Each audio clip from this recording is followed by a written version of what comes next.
It Hello, was a Yetti. How are pleasure you? meeting you today. I'm very, very excited to find out that we have something in common. That common thing is just being, under an insurance company and, being an agent or educator to the public. So I was just trying to find out, I was very much interested to find out what really makes you go to the insurance industry from NFL? Because I know that in sport, a lot of people makes in millions of dollars. So when you retired from NFL, what was the reason for you to think, insurance business rather than something else? Well, when I played in the NFL, the salaries were not as large as they are now. Commensurate with the times, however, they were 5 or 6 or 10 times as much as perhaps teachers were making. So I was making very good money. But there's a very short period of time that you generally get to play that kind of sport. So I played for 5 years, and when I get out, I was 28 years old. So I had to find a career that would stand me instead for the rest of my life. A friend of mine introduced me to the financial services business. I've never been short on thinking that I can accomplish things, and so I went into the financial services business and had some very good success early on, and realized that it was a vehicle by which I could, number one, enhance my family and also put people in a position to enhance their family. So when I went into financial services, it was kind of accidental, based upon a friend's recommendation. Met a really, really classy lady named Jackie Lodmill, and I fell in love with her. She was the manager, and she just kind of put me on a track, and have qualified for trips to Mexico, to Hawaii, to all over the places, and it's been an industry that's been very, very good to me. Mm-hmm. So what was the difference between the insurance industry that you've been and the one that we're doing right now? Well, I think this is just a little bit more dynamic. I basically did not build an agency. I had some agents that were, that I would get override on, but I didn't build an agency. I didn't build a business. So this is an opportunity for any individual who's willing to put in the work, energy, and effort to build a business, to build a legacy, to build residual income. One of the most important things I think people can really understand is that principles applied to any business work. The principles that I used to apply to get into the NFL were also principles that were germane to the insurance business, being a doctor, being a dentist. Principles don't change. Principles aren't a respecter of persons.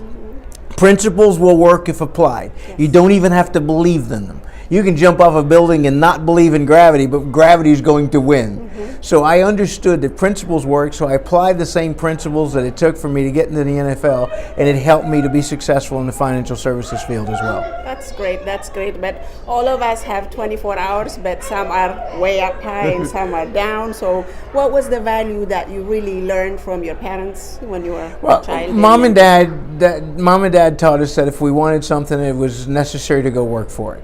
Mom and Dad worked very hard. My mom's still living. She's 88 years old. And to this day, I just appreciate the fact that we weren't given a whole lot. It wasn't a whole lot to be given, but we weren't given. We were also always given opportunities and instruction to go out and earn something. I remember when we were kids and it would snow, we would take our shovels and we would go knock on the doors of neighbors and ask if we could shovel their walks. Mm-hmm. I remember we had wood-burning stoves, and we would go to this place that was a tombstone place, and they would discard the wood when the tombstones came in, and the wood was free, so we would go over and get the wood and chop the wood up and sell it for $1 a basket in the neighborhood.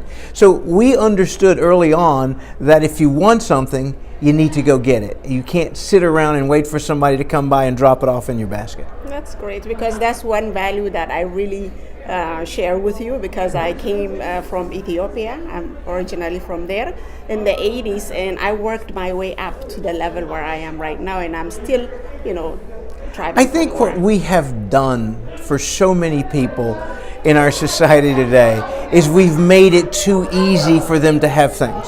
And there's a little story I tell. It's like, for instance, if I see you and I meet you and I'm a benevolent human being, and every time I see you, I give you $100. If I see you 2 or 3 times a week, I give you $100. If I see you 10 times a week, I give you $100. And so what happens is every time I see you, I give you $100. And then I don't see you for 2 years. And the first thing that happens when I do see you, you look at me and say, where have you been with my $100? Think about that. And that's what we have done to people. We have given them stuff so much, they think that they are entitled to it and don't feel that there's anything necessary for them to do except to show up.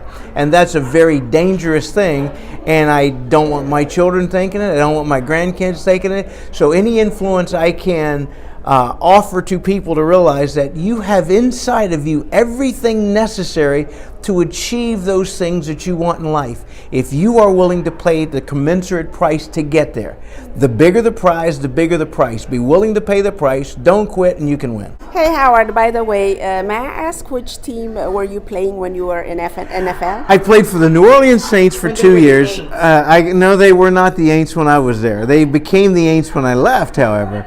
I played for them for 2 years. That's the team that drafted me. And then I got traded to the Baltimore Colts, and I played there for 3 years. So I got to play a total of 5 years in the NFL, which beats the normal system by about 1.5 years. Wow.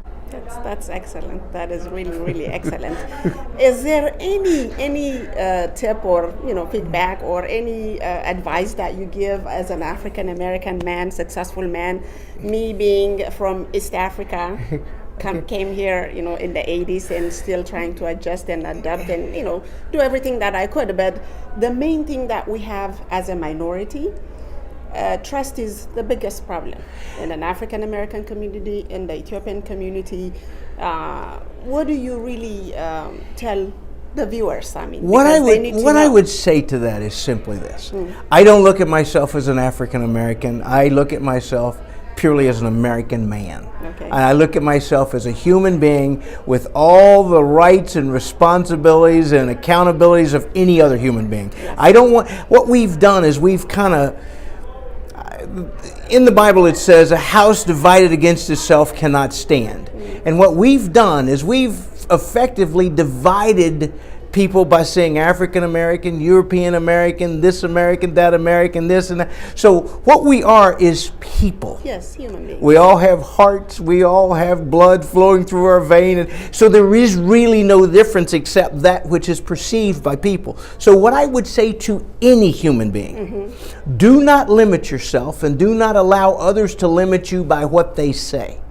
And I would say that you have everything inside of you. If you can voice it, if you can write it down, and you're willing as a human being to pay the price, you can win, whether you're African American, whether you're female, whether you're from Ethiopia, whether you're from Ghana, wherever you are. If you can conjure up inside of you that which is necessary to get it done, you can have it.